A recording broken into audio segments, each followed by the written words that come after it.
عثمان غنی حضور کے قدموں کو گن رہے ہیں کہ حضور کتنے قدم چل کر میرے گھر کی جانب آ رہے ہیں. حضور فرمانے لگے عثمان خیریت تو ہے، کیوں میرے قدموں کو گن رہے ہو؟ عرض کی آقا میں نے یہ منت مانی تھی کہ اگر رب کے محبوب میرے گھر میں آئے تو جتنے قدم چل کے آئیں گے میں ہر قدم کے بدلے میں ایک غلام اس کے رستے میں آزاد کروں گا. آقا میں نے منت مانی تھی. جس وقت حضور نے دعوت کھائی سارے صحابہ اور حضور تشریف لے آئے. مولا علی رضی اللہ تعالیٰ جب گھر میں گئے نا تو کچھ غمگین تھے، کچھ پریشان تھے. سیدہ نے جب چہرے کو پڑھا نا تو سمجھ گئی آج میرے سرتاج کچھ پریشان سے لگ رہے ہیں. پوچھا پریشان کیوں ہیں؟ حضرت علی کہنے لگے غربت پڑی ہے، دل کرتا میں بھی نبی پاک کی دعوت کروں. عثمان غنی نے نبی پاک کی دعوت کی ہے اور اتنے اعلیٰ شاندار کھانے اور ہر قدم کے بدلے میں غلام آزاد کیا. غربت پڑی ہے، دل کرتا نبی پاک کی دعوت کروں. سیدہ کہتی ہے چوٹ تو میرے دل پہ بھی لگی تو میں نے کہا آپ جائیں نبی پاک کو دعوت دیں آئیں. حضرت علی فرماتے گھر میں کچھ آپ دیکھیں آج کی عورت کا توکل نہیں رب کی ذات پہ، سیدہ کا توکل دیکھے رب کی ذات پہ کتنا ہے. سیدہ فاطمہ الزہرا کہنے لگی آپ جائیں حضور کو دعوت دیں آئیں. کیا کہا ہمارے گھر میں دعوت ہے. سیدہ سے حضرت علی کہنے لگے گھر میں تو کچھ نہیں ہے، کیا پکا کے حضور کو کھلاؤ گی؟ سیدہ کہنے لگی ہم ارادہ کر رہے ہیں عرشوں کا مالک ہماری ضرور مدد کرے گا. علی آپ جائیں، آپ کا کام دعوت دینا ہے. حضرت علی کہتے ہیں میں نے رب پہ توکل کر دی، گھر میں کچھ نہیں ہے، امید بھی ابھی تک آنے کی نہیں ہے. فرماتے میں نے حضور کو جا کے دعوت دی. آقا میں نے دعوت کی ہے گھر میں تشریف لائیں. حضور نے صحابہ کو لیا تو حضرت علی کی دعوت میں حضور آ گئے. گھر میں بیٹھے تو سیدہ کہتی ہے یقیناً گھر میں کچھ نہیں تھا. حضور آ کے بیٹھ گئے. سیدہ کہتی ہے میں نے خالی برتن فرماتے رکھ دیے. سیدہ کہتی ہے میں مصلی پہ بیٹھ کے آنسو بہانے لگی. میں نے کہا مولا آج اپنی بندی کی لاج رکھنا، مالک کائنات تیرے محبوب ہمارے گھر میں آئے بیٹھے ہیں، تیرے اوپر توکل کرتے ہم نے بلایا، اے اللہ کرم فرمانا میری لاج رکھنا. بس سیدہ نے دعا کی، اللہ نے جنت سے اعلیٰ کھانے بھیج دیے. اعلیٰ کھانے جب آئے سیدہ نے رکھے بھیج دیے. جب دسترخوان حضور کے سامنے لگے صحابہ کھانے لگے. صحابہ کھانا کھاتے ہیں تو ایک دوسرے کو دیکھتے ہیں کہ آج جو کھانے میں لذت ہے نا وہ لذت ہو رہی ہے. میرے محبوب نے صحابہ کے چہرے کو جب دیکھا تو حضور نے محسوس کیا کہ صحابہ حیران ہو رہے کھانے کو کھا کے. محبوب فرمانے لگے صحابہ یہ کھانا پتہ کہاں سے آیا ہے؟ اور اس کی رب رسول ہی جانتا ہے کہاں سے آیا ہے. فرمایا یہ کھانا رب نے تمہارے لیے جنتوں سے بھیجا ہے. اب یہ ادھر کھانا تناول کر رہے سیدہ نے سر سجدے پہ رکھ دیا. کہا مولا تیرا بڑا ہی شکر ہے، مولا تو نے میری لاج رکھ لی، مہمان گھر میں بیٹھے تھے مالک تو نے کرم کیا. تو عرض کی مولا عثمان غنی کے پاس تو بڑا مال تھا، اس نے تو ہر قدم کے عوض ایک غلام آزاد کیا.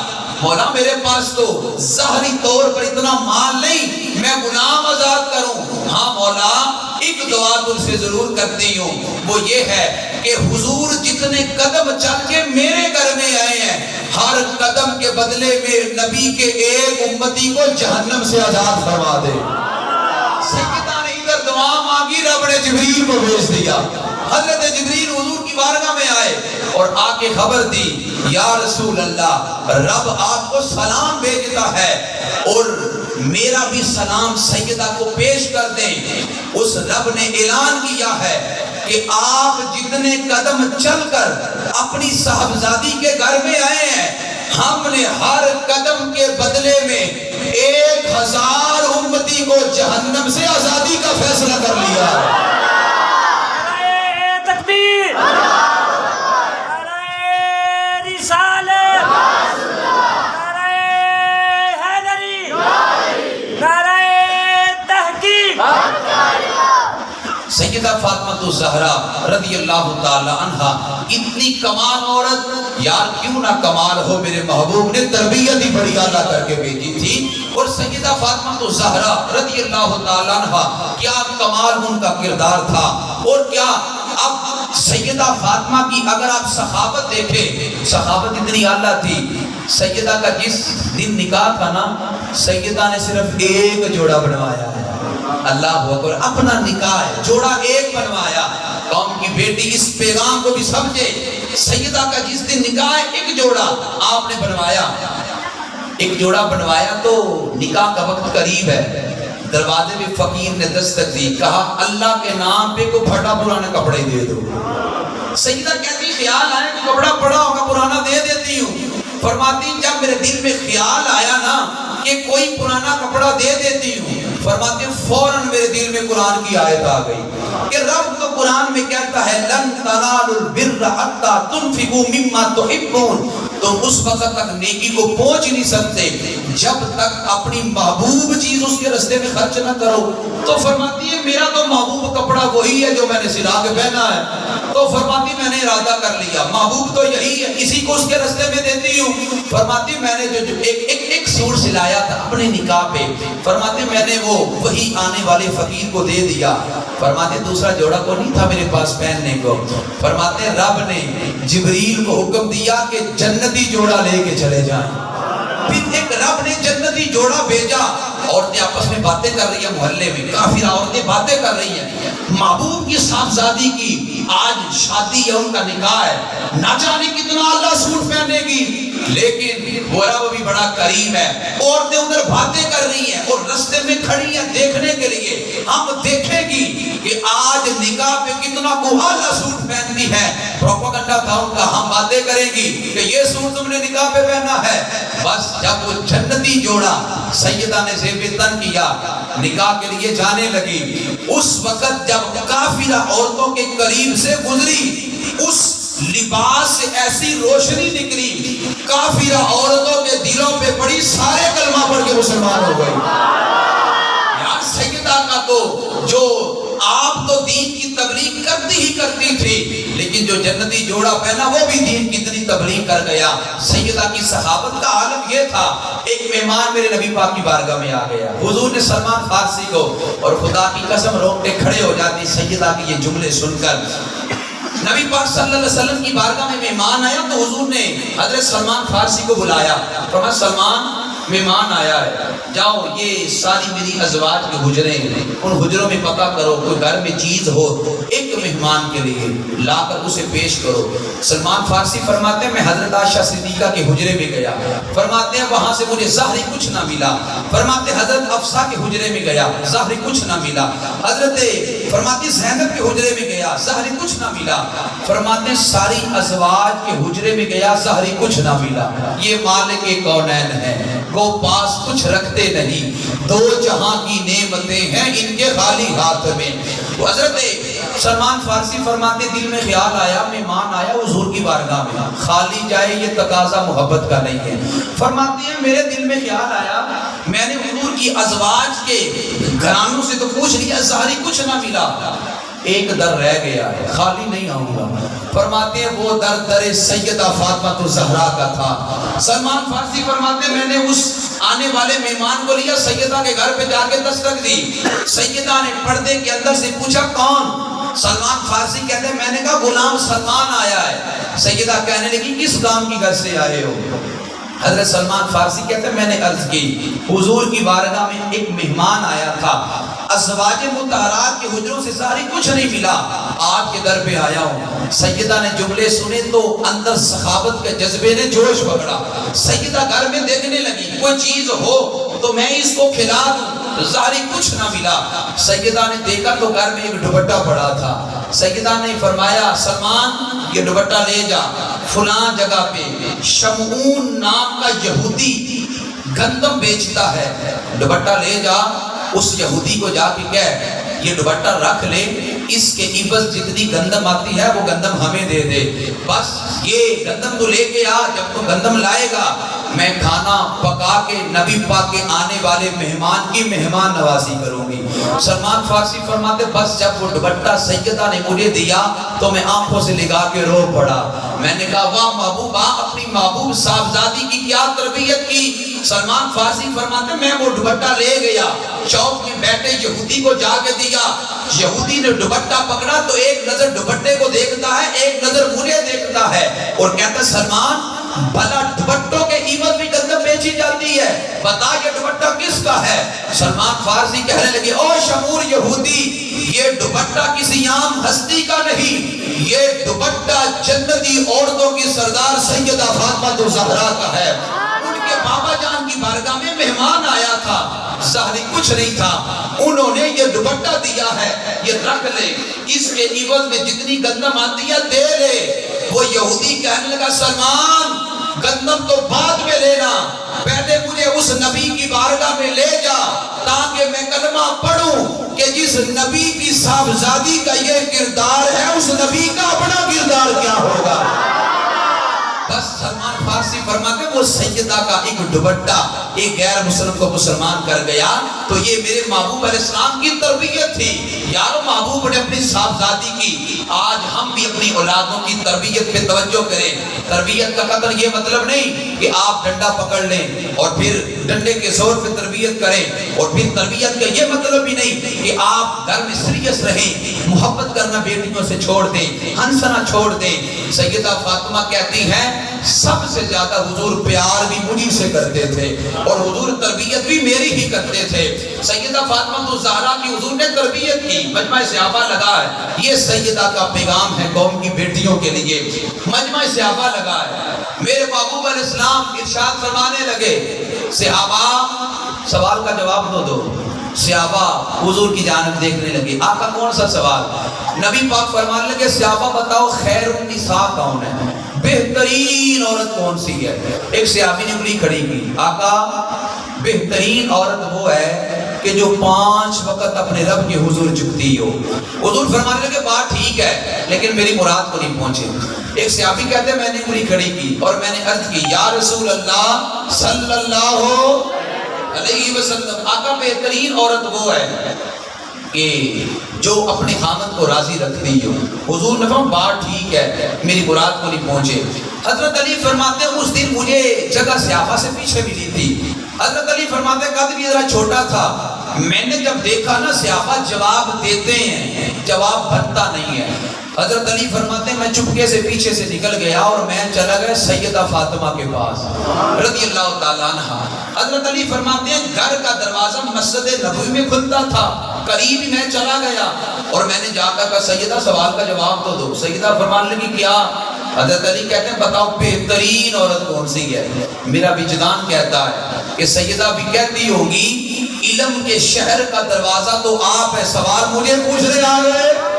لیکن آج حضرت علی کو بھی سیدہ کی ضرورت پڑ ہی گئی۔ سیدہ کہنے لگی سنو علی بہترین عورت وہ ہے، بہترین عورت وہ ہے کہ جس نے زندگی میں غیر محرم کو نہ دیکھا ہو اور غیر محرم نے اس کو نہ دیکھا ہو، وہ بہترین عورت ہے۔ حضرت علی کہتے ہیں میں نے جواب لیا، چپکے سے پیچھے آگے بیٹھ گیا۔ حضور ابھی بھی پوچھ رہے ہیں بہترین عورت کون سی ہے؟ حضرت علی کہتے ہیں میں نے پیچھے سے انگلی کھڑی کی۔ حضور فرمانے لگے علی بتاؤ بہترین عورت کون سی ہے؟ عرض کیا کہا بہترین عورت وہ ہے جس نے زندگی میں غیر محرم عورت کو نہ دیکھا ہو اور غیر محرم نے اس کو نہ دیکھا ہو، وہ بہترین عورت ہے۔ جب یہ جملے میرے محبوب علیہ السلام نے سنے تو حضور کی آنکھوں میں آنسو آ گئے، حضور رونے لگے۔ حضرت علی کہتے ہیں میں منتظر تھا کہ اتنے صحابہ میں جواب میں نے دیا، شاباش بھی مجھے ملے گی۔ حضرت علی کہتے ہیں میں منتظر تھا، اچانک حضور رونے لگے۔ صحابہ کہتے ہیں ہم بھی رونے لگے۔ جب حضور کے آنسو تھمے، جملوں پہ غور کرنا، حضور کے آنسو تھمے، محبوب علیہ السلام فرمانے لگے صحابہ کیا میں نے تمہیں نہیں کہا تھا کہ فاطمہ میرے جگر کا ٹکڑا ہے؟ کہتے ہیں میں بھی رو پڑا، میں نے کہا محبوبہ آپ کو بھی یقین تھا جواب میرا نہیں، جواب سیدہ فاطمہ الزہرا کا ہے رضی اللہ تعالیٰ عنہ۔ یہ سیدہ کا پیغام تھا۔ سیدہ کا جب آخری وقت آیا تو حضرت علی کو ایک وصیت کی۔ سیدہ نکالی دنیا سے جا رہی ہوں، ساری زندگی کسی نے میرے بال کو بھی نہیں دیکھا، علی میرا جنازہ رات کو لے جانا، اس لیے کہ کسی غیر محرم کی نظر میرے جنازے بھی نہ پڑ سکے۔ یہ سیدہ کا پردہ اور سیدہ کا یہ پیغام تھا کہ سیدہ نے فرمایا کہ میرے جنازے پہ بھی نظر کسی غیر محرم کی نہ پڑے۔ رات کو آپ کا جنازہ ہوا اور جس ہستی نے جنازہ پڑھایا دنیا اسے صدیق اکبر کے نام سے یاد کرتی ہے۔ حضرت صدیق اکبر نے خود سیدہ فاطمہ فاطمہ الزہرا رضی اللہ تعالی عنہا کا جنازہ پڑھایا. اس وجہ سے یار وہ آل جو محبوب علیہ السلام کی تھی اس آل سے پیار یہ ہم امت پہ فرض ہے. حضرت عائشہ صدیقہ سے کسی نے پوچھا تھا کہ بتاؤ حضور کو عورتوں میں سے سب سے پیاری عورت کون سی تھی؟ سیدہ عائشہ صدیقہ فرمانے لگے عورتوں میں سے سب سے زیادہ پیار حضور اپنی صاحبزادی سیدہ فاطمہ سے فرماتے تھے. تو پھر حضرت عائشہ صدیقہ سے پوچھا کیا مردوں میں پیار کس سے زیادہ کرتے تھے؟ سیدہ عائشہ صدیقہ کہنے لگی مردوں سے زیادہ پیار حضور مولا علی سے کرتے تھے. یار کتنی اعلیٰ ان کے دلوں میں فراخ دلی تھی، کتنی کھلے لفظوں سے وہ صحابہ کی محبت اور عظمت بیان کر رہے ہیں اور سینہ تان کے کہہ رہے ہیں کہ حضور علیہ السلام کو ان صحابہ سے اپنی آل سے بڑا پیار تھا. اس وجہ سے اس آل کی پیار ہم پہ فرض ہے، ان کی محبت ہم پہ فرض ہے. اس وجہ سے سیدہ فاطمہ الزہرا کو رب نے یہ مقام دیا. حضور فرماتے ہیں جب قیامت کے دن میری صاحبزادی آ رہی ہوگی تو قیامت کے دن اعلان کیا جائے گا لوزو گردنیں جھکا لو، نظریں نیچی کر لو، محبوب کی صاحبزادی کا گزر ہو رہا ہے. وہاں محشر میں سارے لوگ گردن جھکائیں گے. 70,000 حوروں کے جرمٹ میں محبوب کی صاحبزادی وہاں سے گزرے گی.